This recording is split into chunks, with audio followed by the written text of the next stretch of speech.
Oi, gente, tudo bem? Depois de uma semana inteira, em todos os nossos telejornais, trabalhando esse assunto da mulher, da violência contra a mulher e como a gente precisa combater isso, a gente aqui no Descomplica não podia ficar de fora dessa discussão. Então, a gente vai entrar de cabeça nesse assunto também. E durante essa semana, a gente percebeu vários pontos de vista tentando explicar o que está acontecendo com a gente enquanto sociedade, que coisa horrorosa é essa que a gente está vendo. A gente convidou Jorge Lira, ele é psicólogo, ele é professor da Universidade Federal e ele é coordenador de um grupo de estudos em gênero e masculinidades, no plural, masculinidades. E aí, primeiro, seja muito bem-vindo a esse espaço, Jorge. Eu queria tanto que a gente pudesse coroar essa semana de tanta discussão importante aqui, trazendo o teu argumento, que é um argumento muito potente, a começar pelo departamento que você coordena, masculinidades no plural. Começa dizendo para a gente o que é masculinidade e por que não existe somente uma.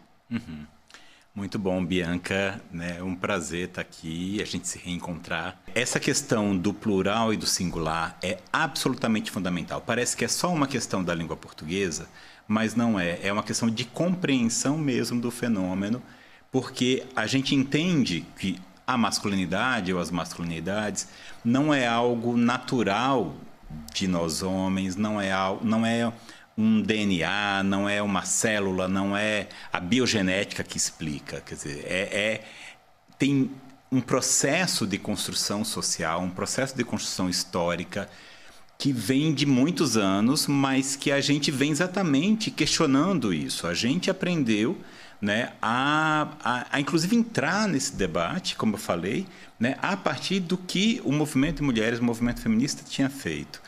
Né? E aí poder exatamente fazer um questionamento sobre o machismo, um questionamento sobre o patriarcado, que muitas vezes reduz a como se tivesse um único tipo de homem.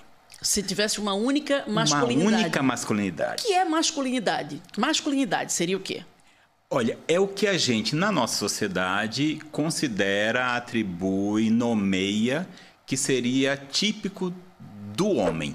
Né? Típico da sociedade masculina, da população masculina. Mas o que a gente nomeia como típico dessa população masculina, o típico dos homens? A questão da agressão, a questão de uma necessidade insaciável para o sexo, por exemplo, né? A questão de que nós não conseguimos nos controlar, que a gente não consegue nos controlar, mas a gente quer controlar o outro, a gente quer controlar a outra nas relações de namoro. Que vocês sempre têm que estar com vontade, que vocês não podem ouvir não, que não podem ser rejeitados. Que não pode ser rejeitado. Então, que a gente tem força o tempo inteiro, que a gente tem que estar de prontidão, né? Que a gente ocupa única e exclusivamente o lugar de provedor e provedor financeiro na sociedade capitalista que a gente vive, né? Então, essa em espanhol chama de mandato, quer dizer, esse mandato, né? Essa prescrição, essa nomeação restringe também, né, a nós homens a um único lugar, a uma única resposta.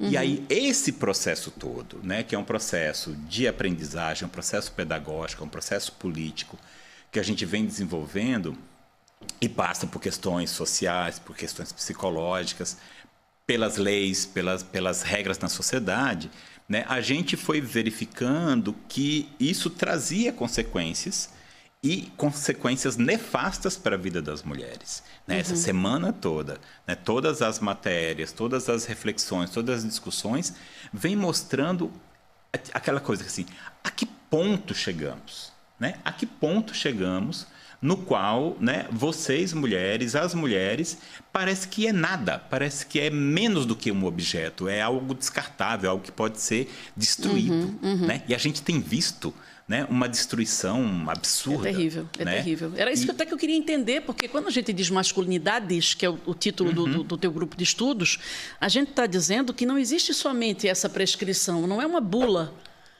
onde tem aquela fórmula de ser homem é isso, aquilo, outro. São masculinidades no plural. Um plural muito importante que eu queria até que você dissesse por quê. Quando você fala aí dessa violência toda que a gente tem sofrendo, que a gente vem sofrendo, a gente, mulher, o que danado foi ensinado e por vocês aprendido na masculinidade que vai tão de encontro ao feminino? Por que que essa masculinidade precisa destruir e bater de frente com aquilo que é feminino? Por que tanto ódio? Por que tanto poder sobre a mulher? A gente entende essas questões, né, pensando, primeiro, né, que não é algo da ordem da natureza, né, mas que a gente foi ensinado, a gente aprendeu desta maneira, agora aprendeu em função da cultura machista que a gente vive ainda na nossa sociedade, da cultura patriarcal que a gente vive na sociedade e que muitas vezes, por exemplo, atribui ao Nordeste, atribui à zona rural, mas isso não acontece só na zona rural, não acontece só... A gente está vendo o tempo todo isso, quer dizer, isso não está acontecendo só na zona rural, isso não está acontecendo só no Nordeste, quer dizer, a gente tem exemplos, seja, né, do Brasil inteiro, do Sul e Sudeste. De fora do Brasil até. De fora do Brasil. A guerra que a gente está inserido mundialmente nesse momento, a linguagem da guerra, né, o valor que se coloca da história da guerra, a ideia do homem como um guerreiro, né, isso é algo que a gente aprendeu, mas a gente pode se contestar essa aprendizagem. A gente pode pensar de forma diferente, a gente pode transformar esse processo. Ainda bem que quando a gente fala de outras masculinidades, a gente tem ouvido aqui e ali homens falando diferente. Eu até te convido para a gente assistir a alguns depoimentos que a gente fez com homens que pensam diferente sobre essa masculinidade. Vamos ver. O que acontece é que muitas vezes nós saímos de casa vestidos de nossas armaduras de homens e sedentos por experiências de coragem, de heroísmo, e nós escondemos nossas inseguranças, nossas vulnerabilidades e medo, pois isso não seria coisa de homem. Nos cercamos de outros homens e até subimos montanhas com eles, mas não conseguimos conversar e demonstrar o que estamos sentindo para nossas parceiras, para nossos filhos, para nossas filhas. Enfim, performamos o papel de homem que aprendemos, ao invés de sermos o homem que precisamos e que desejamos ser. Aridez e dureza atreladas à masculinidade, elas não têm feito bem nem para os homens, muito menos para as mulheres e para as crianças ao seu redor.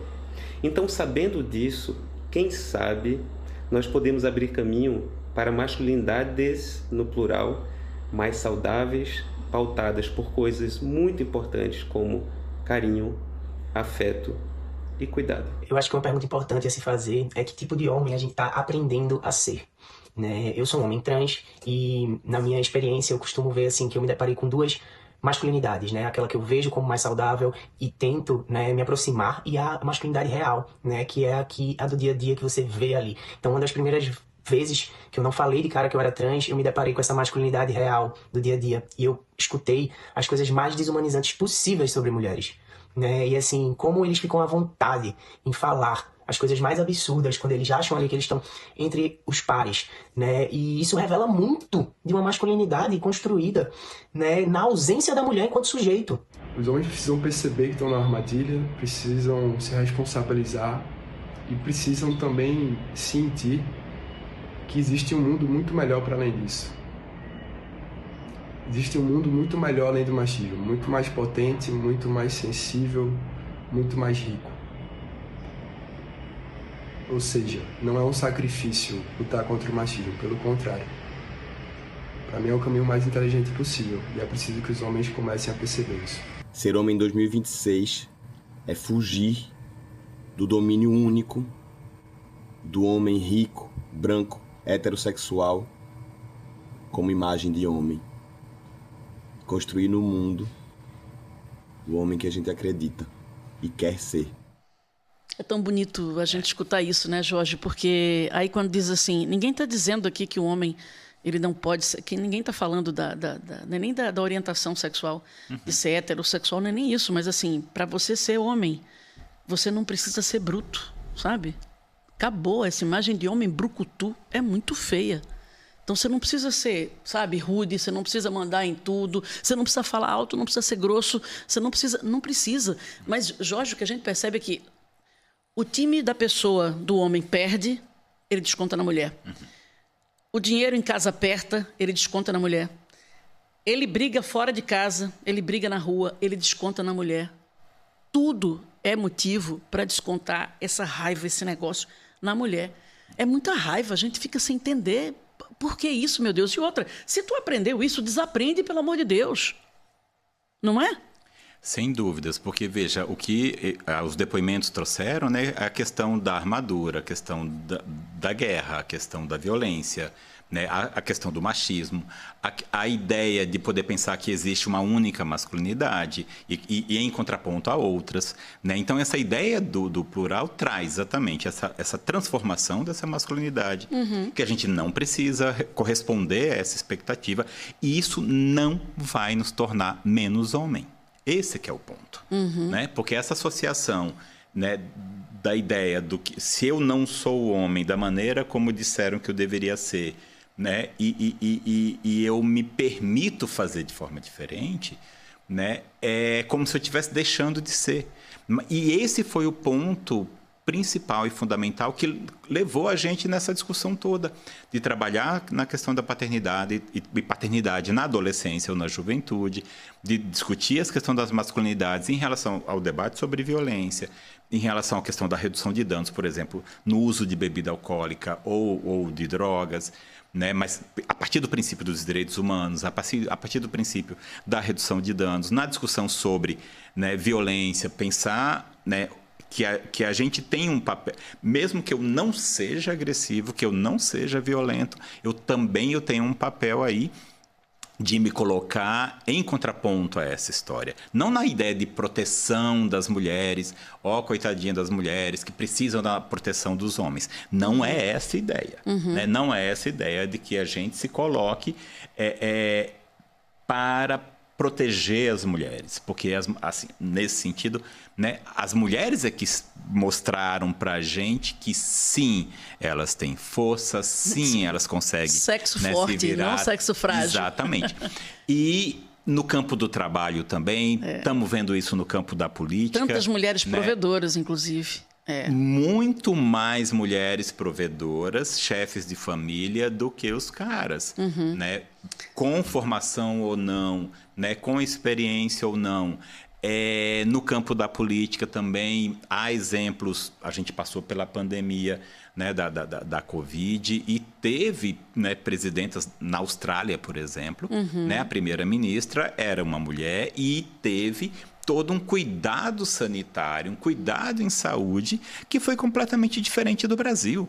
Né? Então, não é... E também, veja, não é a ideia do contraponto, exatamente, não é a ideia da confrontação. Masculino e feminino, masculinidade, não é isso, a gente não está falando disso. Não estamos falando disso, tem exatamente, é um processo de coletivo, de compartilhado, de convivência de solidariedade, entendeu? Não é... Eu acho que a gente tem um momento muito legal sendo vivido agora, e já caminhando para a gente concluir isso aqui, que eu tenho visto alguns homens se pronunciarem.